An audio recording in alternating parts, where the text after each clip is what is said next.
What's my line? I got him on there twice in a couple of those other game shows, you know, a quick buck. So will our next mystery challenger enter and sign in, please? And I'm going to tell you, in those days, the scale money was important, Ali, he got. That's what got him on the show, to get him some money. He needed the money. He didn't have any money. I can introduce him simply by saying he is one of the most honest individuals I have ever met in my life. Ladies and gentlemen, the heavyweight champion of the world, to me, Muhammad Ali.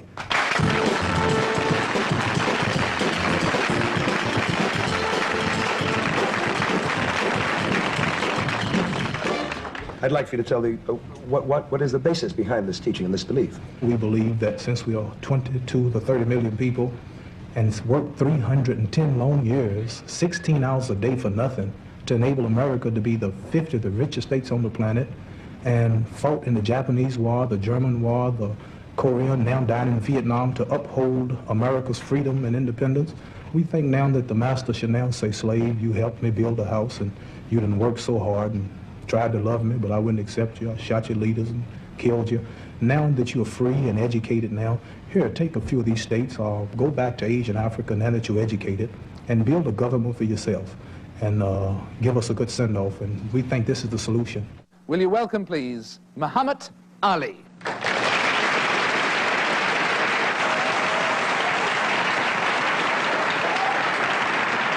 I'm not allowed to earn a living here. I'm not allowed to leave the country. And I have about $10 million in contracts in foreign countries, European and African countries, and the government has taken my passport so that I can't go out here to work. Then I cannot work in America. So, and I can name many more people, but you can't say, though, can you, Muhammad, the simple thing that one race is righteous and another isn't. We all have our faults. I'm not going into that, I just said. No, but I mean, all I meant was I can't leave you saying that, in the sense you can't say that one race Well, I would say that weapons, all of your guns and your bombs and your poisons are created by your white race. You can't say that, though, Muhammad. We all have faults. I would say whiskey and homosexuality. If you go back to England, your country, Europe, when they kicked out the old... Packed with whiskey and homosexuality wherever you look. Remember when a lot of the whites were kicked out of there, they say there's trash, they say so-called. No, but I mean, they're the ones that land here. You can say certain... you can say that there are certain things that, for instance, come and stem from white people. But I mean, on the other hand, the black race is equally. We all have our faults. Well, I mean, cannibalism. Where does that come from? I would say this. Where does cannibalism I don't know about cannibalism. All I know is what you told me in history about it. You are a wise man. You're an intelligent man. And if I was not a Muslim or follow the Honorable Elijah Muhammad, I couldn't talk to you for 2 minutes. And I believe I can hold my own as intelligent conversation with you. But it all comes from the Honorable Elijah Muhammad. But people praise me. Oh, you should be the leader. Well, you don't have to follow Elijah. Man, are you a fool? Everything I got come from him. He taught me who I was. He made me proud. He made me fearless. He made me love my own. I've turned down millions and to keep from selling out my people. The beautiful name Muhammad Ali. I now have 56 Muslim invitations by governments. All they ask me about when I go to those countries, how's Elijah Muhammad?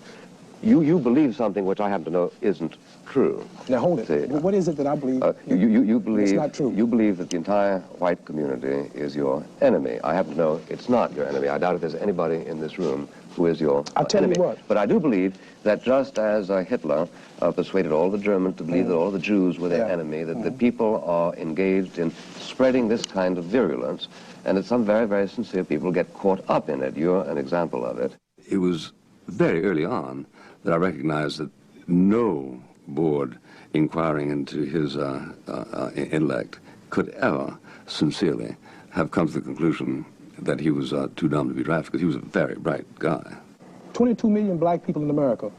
Who would you say our everyday common enemy is? What other country or what nationality? I mean, you have the nerve to be on a TV show like this and look at me like I'm wrong for saying Elijah Muhammad is poisoning you by telling you that we're your enemies. Yeah. And I feel it and see it every day. And every black man watching this show know you are enemies. And you have the nerve to stand up here and say Elijah Muhammad is poisoning my mind. He cannot teach us that you are enemy. You taught us. And your people daily. Martin Luther King is bumped off unjustly. Adam Clayton Powers bumped off unjustly. They took my title unjustly. They killed Medgar Evers unjustly. All the integrators who love white folks was unjustly kicked out of Washington. They've been deprived of education and poverty throughout the country. The extraordinary thing about it is that although I began thinking that he was simply special pleading on his own behalf. I ended up by thinking he was absolutely correct. Now, don't say I hate you now. Don't say that. I know now. I was going through Mississippi on a college tour not long ago. Stopped at the filling station. Have a long limousine. You know, I pulled through, and I traveled in it because a lot of times I don't like to fly. And the fellow came out. He said, "What must I give you, boy?" And had a fellow with me. He said, "Boy." I said, "Shut your mouth." Restroom? Well, I don't think it's working. I said, "Thank you, sir." I'm not gonna stand up. I'm the champ of the whole world. You want me to fight for America and I can't even use the toilet. You want me to, what you talk, how am I gonna do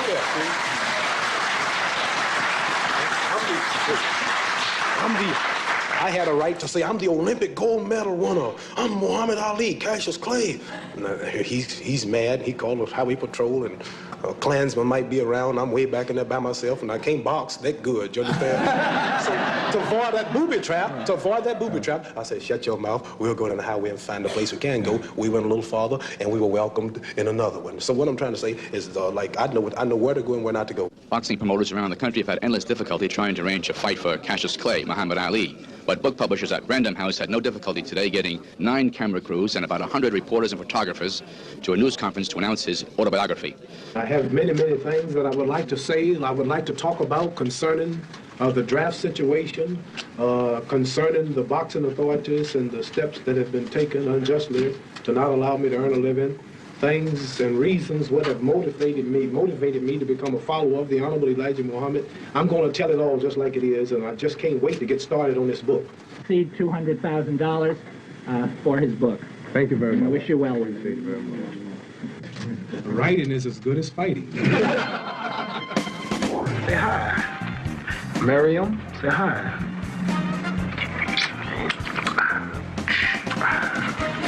Give me milk. Give me some more milk. Give me some milk. Give me some. I think the best time that he was the best man in the whole world to me, and as a father and as a family man, was the critical times. Anyway, so he's now I'm not having no trouble out of you. There ain't but one big mouth in this family. There ain't gonna be but one big mouth in this family. He believed, he really, truly believed, he would never fight again. For 3 years, Ali has been kept out of the ring. No place in America is willing to stage an Ali fight. And having had his passport revoked, it is not possible for Ali to fight outside the U.S. Finally, Ali's managers find a haven that will host the fight, Atlanta, Georgia. I suspect that perhaps at that time, in no other city but Atlanta, could Ali have obtained a license. And I say that because he had been turned down, as I understand it, in about 70-some-odd cities. It struck me as a strange venue. I knew it was when I called, but I certainly hadn't made any progress in any other venues which weren't so strange. I did know that the black community in Atlanta wielded a lot of power.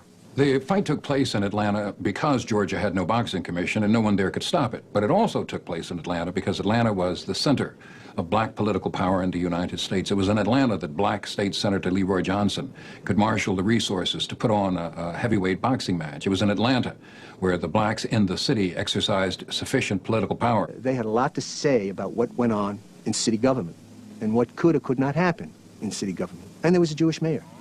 So it was kind of a good mix, good combination. When they came to me and asked if I would allow this fight to go, it was not inconsistent with my liberal philosophy.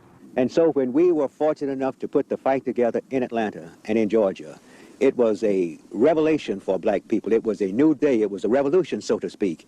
It was a way of saying to Ali that we are with you and we are behind you. Because had not Atlanta opened up the door, I don't think any of those venues that had been talked about or gone to would ever have changed their mind. It was a political football. It was really a hot potato nobody wanted. Once Atlanta broke the ice, then there were other venues that said, well, it's okay. Look where he did it.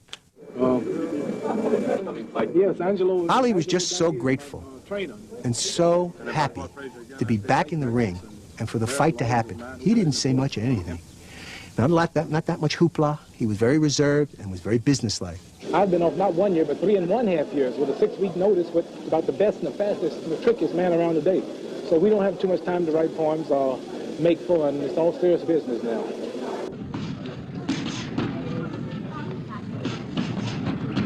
because you got to remember, Muhammad, as beautiful and athlete as he looked, didn't do anything when he wasn't fighting. In fact, he tried to use that Archie Moore routine with the plastic up to his neck, you know, but he put the plastic on, and don't you know, he went in the gym and tried to rush his conditioning, which you can't do. It's got to come on gradual.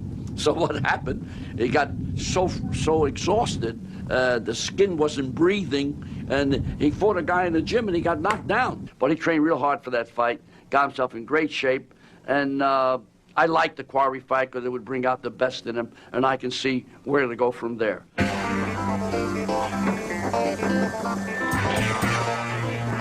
was a great feeling to see Muhammad smiling a lot, you know, and know that there was a little light at the end of the tunnel to do the things that he loved to do, was fight.